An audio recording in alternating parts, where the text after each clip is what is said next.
விவாகரத்தா எங்களுக்கா அப்படின்னு சஞ்சீவ் மற்றும் ஆலயா மனசா சரியான பதிலடி கொடுத்திருக்காங்க.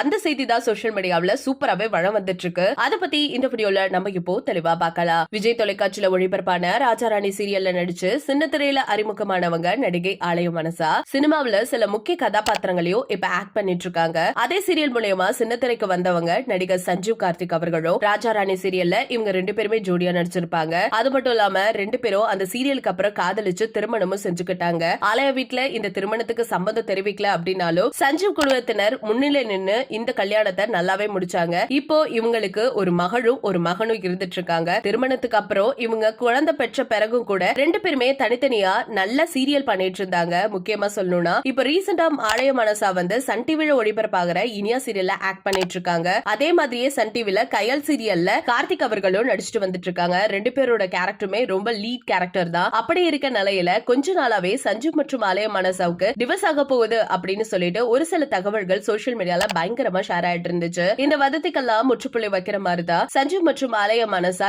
ரெண்டு பேருமே ஒரு வீடியோ ஒண்ணு வெளியிட்டு இருக்காங்க அவங்களோட எக்ஸ் தளத்துல. அதுல என்ன சொல்லிருக்காங்க அப்படிங்கறத நம்ம இப்போ பார்க்கலாம். இந்த வீடியோல வதந்திகள் எப்பொழுதுமே வதந்திகளாக மட்டுமே இருக்கட்டும், விவாகரத்தா எங்களுக்கா நெவர் அப்படின்னு சொல்லி குறிப்பிட்டிருக்காங்க. விவாகரத்து செய்ய போவதா சஞ்சீவ் மற்றும் ஆலயா குறித்த வதந்திகளுக்கு சரியான பதிலடி கொடுத்திருக்காங்க அப்படின்னு தான் நம்ம சொல்லியே ஆகணும். சோ இத பார்த்த ரசிகர்கள் எல்லாமே அவங்களோட வாழ்த்துக்களை தெரிவிச்சுட்டு வந்துட்டு இருக்காங்க. இந்த செய்தியை பத்தி நீங்க என்ன நினைக்கிறீங்க? ஒரு சோசியல் மீடியா அப்படிங்கறது கண்ணுக்கு அது மூக்கு வாய் எல்லாம் வச்சு ஒரு உருவமாக்கி அதை வெளியிலையும் விட்டுருவாங்க. சோ அதுக்கப்புறம் நடக்க போற விஷயம் நமக்கு மட்டும் தான் தெரியும். அப்படி இருக்க நிலையில இவங்களோட விவாகரத்து விஷயம் ரொம்பவே தீயா பரவணுச்சு. அது எல்லாத்துக்குமே டாட் இப்ப வச்சுட்டாங்கன்னு நினைக்கிறேன். ரசிகர்களான நீங்க இத பத்தி என்ன நினைக்கிறீங்க அப்படிங்கறத பத்தி மறக்காம நம்ம கமெண்ட் செக்ஷன்ல ஷேர் பண்ணிக்கோங்க.